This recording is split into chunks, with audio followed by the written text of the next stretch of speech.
کہ قد سین سوفا ان لن کئی اذن ان لم لما لی لا، یہ سارے حروف اگر کسی بھی کلمے کے اوپر لگے ہوئے ہیں، اس کے شروع میں جڑے ہوئے ہیں، تو اس کا کیا مطلب ہے کہ یہ کلمہ فعل ہے، ٹھیک ہے۔ اور یہ وہ چیزیں ہیں جو شروع میں اس کے ساتھ جڑی ہوئی ہوں، شروع میں لگی ہوئی ہوں، اور اخیر میں اگر یہ چیزیں لگی ہوں، واللحوق تاء الفاعل وتاء التانیث الساکنة ونون التوکید ویاء المخاطبة له، یہ چیزیں اگر اس کے اخیر میں ہوں تو اس کا مطلب بھی یہ ہے کہ یہ فعل ہے۔ یہ کیا چیزیں ہیں؟ ایک تو تائے فاعل لگا ہوا ہو، اور دوسرا تائے تانیث ساکنہ لگی ہوئی ہو، تیسرا نون تاکید لگا ہوا ہو، چوتھا یا مخاطبہ اس میں لگی ہوئی ہو کسی بھی لفظ میں، تو جس بھی لفظ میں لگی ہوئی ہوگی وہ لفظ فعل ہوگا، وہ کلمہ فعل ہوگا۔ تائے فاعل کہتے ہیں اس تا کو جو کسی بھی کلمے کے ساتھ لگا ہوا ہوتا ہے، ملا ہوا ہوتا ہے، تو اس کو ضمیر مرفوع متصل بھی کہتے ہیں، ضمیر مرفوع متصل بارز۔ آپ اس کو اس طرح یاد کر سکتے ہیں عربی میں، ضمیر الرفع المتصل البارز، ضمیر الرفع المتصل البارز۔ اب یہ بات کس نے لکھی بھائی؟ تو اس کو لکھ کے مجھے دکھا بھی دیجیے گا، ٹھیک ہے؟ جو بھی باتیں یہاں پہ آئے وہ لکھ لیا کریے۔ ضمیر الرفع المتصل البارز، تو تائے فاعل کی جگہ اس سے اچھا لفظ کیا ہے؟ ضمیر الرفع المتصل البارز۔ تو اس میں الف بھی آ جاتا ہے اور واو بھی آ جاتا ہے اور تائے فاعل بھی آ جاتا ہے، ٹھیک ہے؟ یہ جب ہم فعل کی گردانیں پڑھیں گے اور اس کا جو صرف ہے اور تصریف ہے کریں گے، تب ہم اس کو سمجھیں گے، ٹھیک ہے، تفصیل کے ساتھ۔ اچھا، اور تائے تانیث ساکنہ کو بھی تبھی ہم سمجھیں گے، ابھی بس ایسے سمجھ لیں کہ ایک گردان ہوتی ہے صرف کے اندر، فعل فعلا فعلو فعلت فعلتا فعلنا فعلت فعلتما فعلتم فعلتی فعلتما فعلتن فعلت فعلنا، تو یہ جو فعل فعلا، فعلا میں جو الف ہے یہ ضمیر الرفع المتصل البارز ہے، اسی طرح فعلو میں جو واو ہے یہ ضمیر الرفع المتصل البارز ہے۔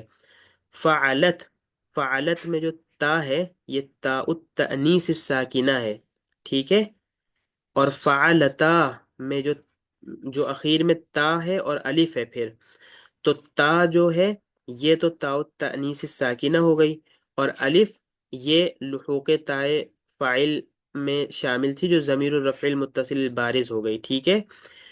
اور اسی طرح پھر ہے فعلنا، اس میں نون ضمیر یہ ہے ضمیر الرفع المتصل البارز ہے۔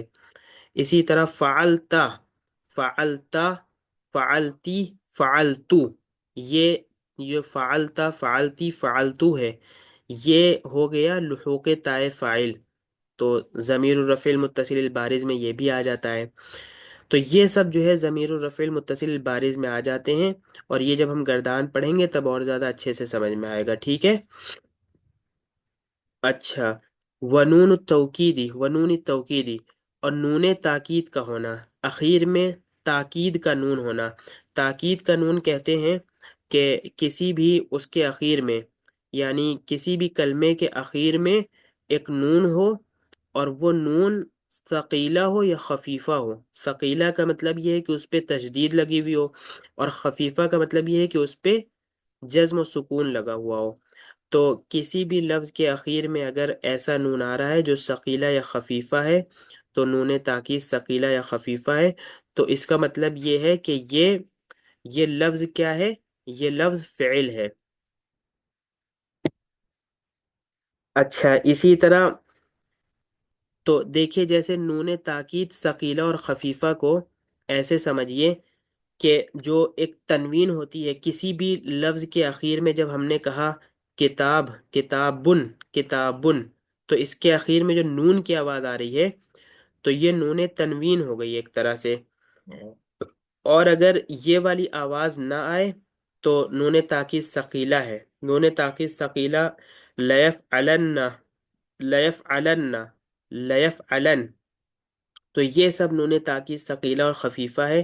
یا مخاطبہ و یا المخاطبت لہو، اور یا مخاطبہ اس کے اخیر میں لگی ہوئی ہو، جیسے اف علی.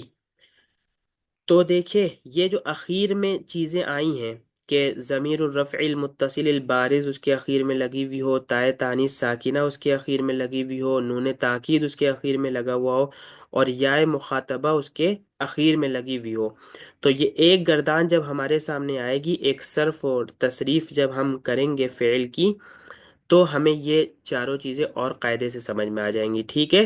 باقی یہ چیزیں تو ہم پڑھ چکے ہیں، حروف ہم نے الحمدللہ سارے پڑھے ہوئے ہیں، تو یہ چیز ہمیں سمجھ میں آ جائیں گی ابھی بالکل آسانی سے، کہ شروع میں اگر ان میں سے کچھ بھی لگا ہے، قد سین سوفا ان لن کئی اذن ان لم لما لی اور لا، تو اس کا یہ مطلب ہے کہ یہ فعل ہے. اچھا، تو یہ ساری جو خصوصیات ہیں، علامات ہیں، فعل کی ہیں. اور اس کے علاوہ ایک علامت اور ہے فعل کی. وہ کیا علامت ہے؟ کہ اگر کسی بھی مطلب لفظ کے اندر کوئی زمانہ پایا جا رہا ہے، تو اس کا مطلب ہم فوراً سمجھ جائیں گے کہ یہ فعل ہے. اور زمانہ اور اس کی گردان بھی ہوتی ہو، تو کیا پتہ چلے گا اس سے کہ یہ فعل ہے؟ زمانہ پایا جا رہا ہے تو یہ فعل ہے، تو فعل کی ایک علامت یہ بھی ہو گئی. اچھا، فعل کے علاوہ جتنی بھی علامتیں بچتی ہیں وہ اسم کی علامت ہیں. ہم لوگ نے حروف الجر پڑھا تھا نا، حروف الجر، حروف الجار. جی. جی پڑھا. تو اگر کسی بھی لفظ سے پہلے، کسی بھی کلمے سے پہلے اگر حروف الجر ہو، تو کیا پتہ چلے گا کہ یہ اسم ہے؟ اگر کسی بھی کلمے سے پہلے حروف الجر آ گیا تو اس سے کیا پتہ چلے گا کہ یہ اسم ہے. اسم ہے. اچھا، جیسے من المدرستی، من المدرستی، تو یہاں پہ المدرسہ سے پہلے کیا آیا؟ من. من آیا، اور من کیا ہے؟ حرف الجر ہے. تو پتہ کیا چلا کہ المدرسہ کیا ہوا؟ اسم یا فعل؟ اسم. اسم ہوا. جی. تو اب اچھا، یہ حروف الجار کتنے تھے؟ کون کس کو یاد ہے بھائی؟ کون سنائے گا حروف الجار؟ بتائیے. جی جی 17 تھی. جی سنائیے. 17. واو، تا، با، اور فی، ہوں من، عن، آ، اور کون کون سے تھے؟ لی، ہوں اور اور یاد نہیں آ رہا. اچھا، جس ترتیب سے لکھا ہوا تھا نا اسی ترتیب سے یاد کریے گا تو بہت اچھا یاد ہو جائے گا. اس میں بس سب میں جوڑنے کے لیے اینڈ کے معنی کے لیے واو آتا ہے عربی اردو میں، تو واو واو لگا کے یاد کریے گا تو پورا پکا یاد ہو جائے گا. دیکھیے عاطفہ نے ایسے ہی یاد کیا ہوگا شاید. پڑھیے عاطفہ. جیسے وہ باؤ تاؤ. جی جی پڑھیے، ہاں ایسے ہی. با بغیر واو کے سنا. جیسے آپ پڑھ پائیں، جیسے یاد کیا آپ نے ویسے پڑھیے. با تا کاف لام واو منزو مز خلا ربا حاشا من ادا فی علا عن فی ان علا حتی. ان علا حتی الہ. ٹھیک ہے، ماشاء اللہ. تو یہ 17 ہو گئے. تو یہ 17 حروف الجار جو ہیں، یہ جس بھی کلمے کے ساتھ آئیں گے جڑ کے تو وہ ان کا مجرور بنے گا، اور مجرور جو ہوتا ہے وہ اسم ہوتا ہے ہمیشہ. ٹھیک ہے، حرف جر کا جو مجرور ہوتا ہے وہ ہمیشہ اسم ہوتا ہے. تو اگر ہم نے کہا من البیتی تو بیت اسم ہو جائے گا، الی المدرستی مدرسہ اسم ہو جائے گا، فی المسجدی مسجد اسم ہو جائے گا. کیوں؟ کیونکہ ان سب پہ حروف جر داخل ہو رہا ہے، حروف جر آ رہا ہے. اچھا، اسی طرح وَأَلْ عَلَيْهِ، اور اس پر ال کا داخل ہونا. ہم لوگوں نے پڑھا تھا نا کہ ایک ہے کتابن، ایک ہے کتابن نا، اور ایک ہے الکتابو. تو اگر ہم لوگ ال کہیں گے تو اخیر میں تنوین نہیں آئے گی، اور اگر تنوین لگائیں گے تو شروع میں ال نہیں آئے گا۔ تو چاہے ہم لوگ شروع میں ال لگا دیں یا اخیر میں تنوین لگا دیں، دونوں اسم کی علامت ہے، ٹھیک ہے؟ اگر ہم کہہ رہے ہیں الکتابو، تو مطلب یہ ہے کہ یہ اسم ہے۔ اگر ال لگ جا رہا ہے کسی بھی کلمے پہ، اگر ال لگ رہا ہے تو اس سے کیا پتہ چلے گا کہ یہ کلمہ کیا ہے؟ اسم ہے۔ اور اگر اسم کسی کلمے پہ تنوین لگ رہی ہے تو کیا پتہ چلے گا کہ یہ کلمہ کیا ہے؟ اسم ہے۔ اسم ال کا لگنا، تنوین کا لگنا اور حروف جر کا شروع میں آنا، یہ سب کیا ہے؟ اسم کی علامتیں ہیں۔ اسی طرح ہم لوگوں نے پڑھا تھا حروف المشبہ بالفعل، پڑھا تھا نا؟ حروف المشبہ بالفعل کہ ان جی ان کأن لیت لکن لعل ویکأن، تو یہ جو حروف المشبہ بالفعل ہیں، تو یہ اگر یہ بھی کسی کے شروع میں آ رہے ہیں تو کیا مطلب ہے؟ کہ یہ اسم ہے، ٹھیک ہے؟ اسی طرح ہم لوگوں جی نے پڑھا تھا ما ولا مشابہ بلیسا، تو اگر ما اور لا جیسے یہ والے جو بلیسا لیسا کے مشابہ ہوتے ہیں، تو یہ اگر آ رہے ہیں تو ما اور لا تو چلیے فعل کے اندر بھی ہیں، تو یہ بلیسا لیسا کے مشابہ والے ہیں، یہ ذرا فرق نہیں پتہ چل پائے گا۔ لیکن جو حروف مشبہ بالفعل ہیں، اگر یہ آ رہے ہیں تو کیا پتہ چلے گا؟ کہ یہ اس کے بعد یہ جس اسم پہ داخل ہو رہے ہیں وہ اسم ہے جس کلمے پہ داخل ہو رہے ہیں۔ حروف جر جس کلمے پہ داخل ہو رہے ہیں وہ کلمہ کیا ہوتا ہے؟ اسم ہوتا ہے۔ جس پہ ال لگ جائے وہ اسم ہوتا ہے، جس میں تنوین آ جائے وہ اسم ہوتا ہے، اور جس کے شروع میں حروف ندا آ جائے وہ بھی اسم ہوتا ہے۔ حروف ندا کتنے تھے بھائی؟ کس کو یاد ہے حروف الندا؟ یہ ہے نا وبن ندائی، تو حروف الندا کس کو یاد ہے؟ یا، ایا، حیا، ای، آ، یا، ایا، حیا، ای، آ، وا، تو یہ 5 6 حروف ندا تھے نا بھائی۔ حروف ندا ان حروف کو کہتے ہیں جن کے ذریعے سے کسی کو بلایا جاتا ہے، پکارا جاتا ہے، ٹھیک ہے بھائی؟ تو اگر جی یہ حروف بھی کسی کے اوپر داخل ہو رہے ہیں تو کیا کیا پتہ چلا کہ یہ کلمہ کیا ہے؟ اسم ہے کہ فعل ہے؟ اسم اسم اسم ہے۔ تو یہ دیکھیے، یہ ساری باتیں یاد رکھیے گا کہ حروف جر داخل ہو جائے یا حروف مشبہ بالفعل داخل ہو جائے، ٹھیک ہے؟ اسی طرح ال شروع میں آ جائے یا آخر میں تنوین لگ جائے، یا حروف ندا کسی بھی کلمے کے اوپر آئیں، کسی بھی لفظ کے اوپر آئیں، تو یہ سب اسم ہونے کی علامتیں ہیں، اسم ہونے کی خصوصیتیں ہیں۔ اچھا، اور دو اخیر میں اور ہیں، والاضافتی والاسناد الیہ، کہ مضاف ہونا اور مسند ہونا۔ مضاف ہونے کا مطلب کیا ہے؟ کہ کسی چیز کی اضافت کسی دوسری چیز کی طرف کرنا، اور اسناد ہونے کا کیا مطلب ہے؟ کہ کسی ایک چیز کی نسبت کسی دوسری چیز کی طرف کرنا۔ دونوں کا مطلب تقریباً ایک ہی ہے، ٹھیک ہے؟ بس فرق آپ اتنا ابھی فی الحال یہ سمجھ لیجئے کہ اس میں جو نسبت ہوتی ہے وہ نسبت تو پوری ہوتی ہے، لیکن یہ جملہ ادھورا ہوتا ہے، اور یہ یہاں پہ بھی نسبت پوری ہوتی ہے لیکن جملہ بھی پورا ہوتا ہے۔ تو مضاف ہونے کا کیا مطلب ہے؟ جیسے ہم نے مثال دی تھی نا شروع میں، کتاب عمیرن، عمیر کی کتاب، تو یہاں پہ کتاب مضاف ہو گیا اور عمیر مضاف الیہ ہو گیا۔ تو یہ جو اضافت ہوئی ہے، تو اضافت ہونے کا کیا مطلب ہے؟ کہ یہ جس چیز کی طرف اضافت ہو، یعنی کتاب عمیر، عمیر کی کتاب ہے، تو کتاب کی طرف جو اضافت ہو رہی ہے کہ عمیر کی کتاب ہے، تو یہ کتاب مضاف ہو گئی، اور جس چیز کی طرف اضافت ہو اس کا یہ مطلب ہے کہ یعنی جس کی اضافت ہو، جس کے بارے میں بتایا جائے، تو اس کا یہ مطلب ہے کہ یہ اسم ہے۔ اسی طرح والاسناد الیہ، جس کی طرف اضافت ہو، یہاں پہ پوری بات ہے کہ کتاب عمیر جدید، تو یہاں پہ کتاب عمیر یہ پورے جو ہے مل کے کیا ہو گئے بھائی؟ یہ اسم کی علامت ہو گئے۔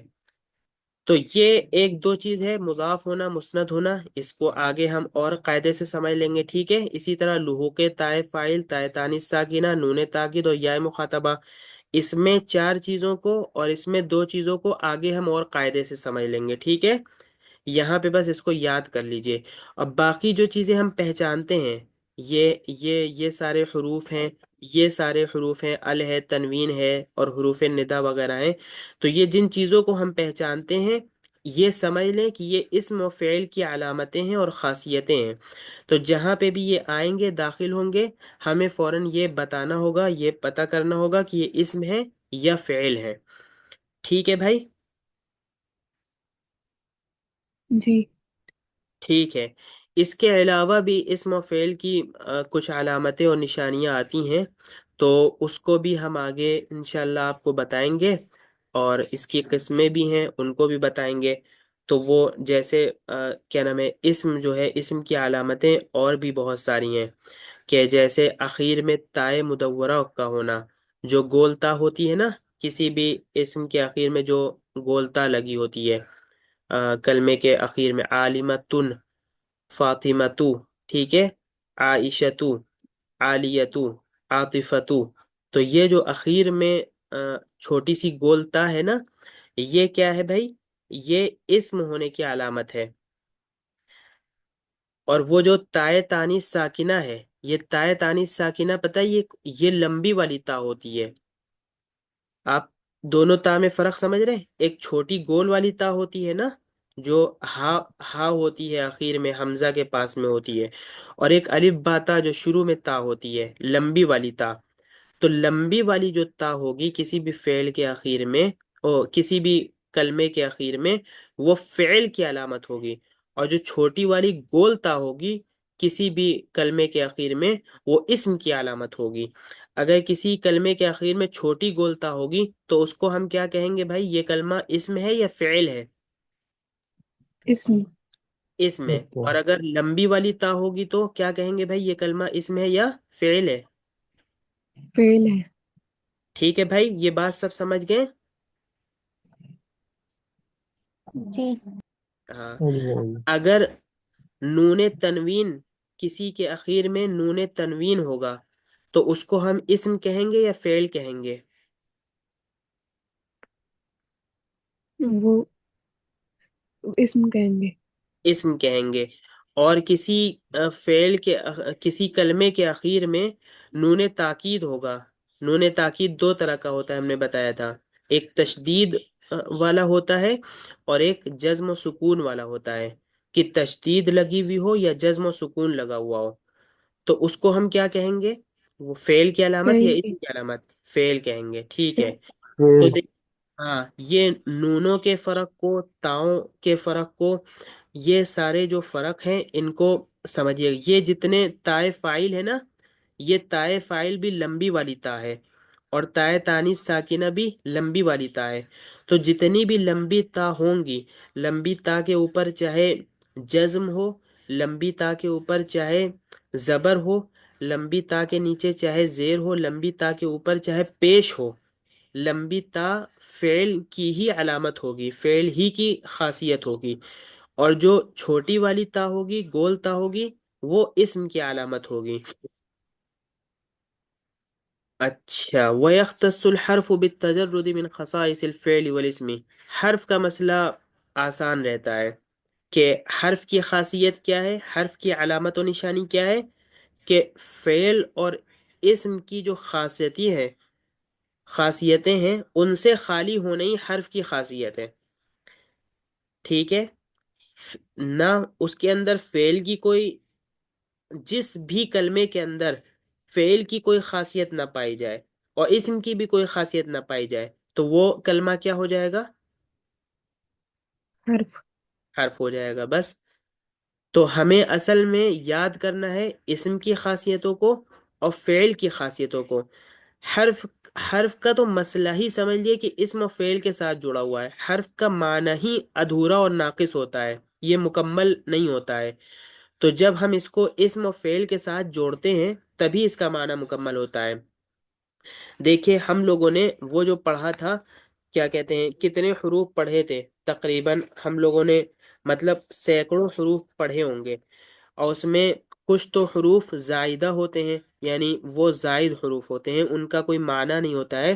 وہ کلام کے اندر بس حسن پیدا کرنے کے لیے لائے جاتے ہیں، تو وہ اسم پہ داخل ہوتے ہیں یا فعل پہ داخل ہوتے ہیں؟ تو دونوں پہ داخل ہوتے ہیں، کہیں اسم پہ داخل ہوتے ہیں، کہیں فعل پہ داخل ہوتے ہیں۔ پھر اسی طرح ہم لوگوں نے پڑھا تھا کہ اسم و فعل کی قسمیں ہیں، یعنی حرف کی قسمیں عاملہ اور غیر عاملہ ہیں، کہ کچھ عمل کرتی ہیں اور کچھ عمل نہیں کرتی۔ تو جو عمل کرنے والی قسمیں ہیں وہ ہمارے سامنے آ گئیں، اور جو عمل کرنے والی نہیں ہیں بہت سارے حروف ہیں، جیسے ہم لوگوں نے کون کون سے پڑھے تھے بھائی، کس کو یاد ہے بتائیے؟ حروف عاطفہ پڑھے تھے نا ہم لوگوں نے؟ جی پڑھے تھے۔ کس کو یاد ہے بتائیے، سنائیے عاطفہ، آپ حروف عاطفہ سنائیے۔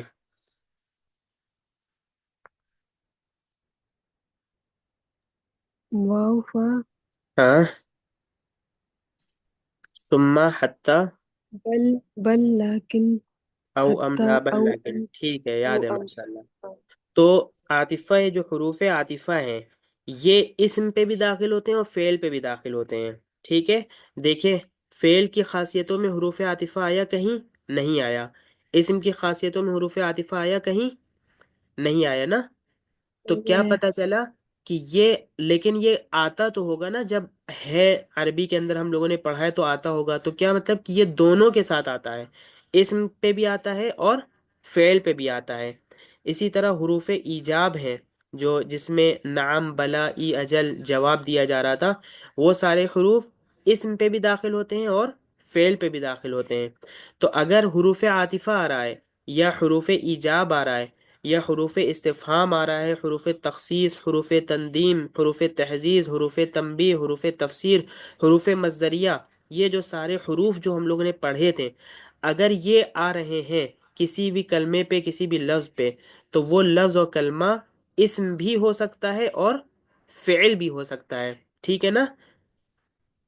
لیکن جی اس پہ یہ والے صرف حروف آ رہے ہیں، قسین، صوفہ اور نواسب و جوازم وغیرہ، تو وہ صرف فعل ہی ہو سکتا ہے، اسم نہیں ہو سکتا۔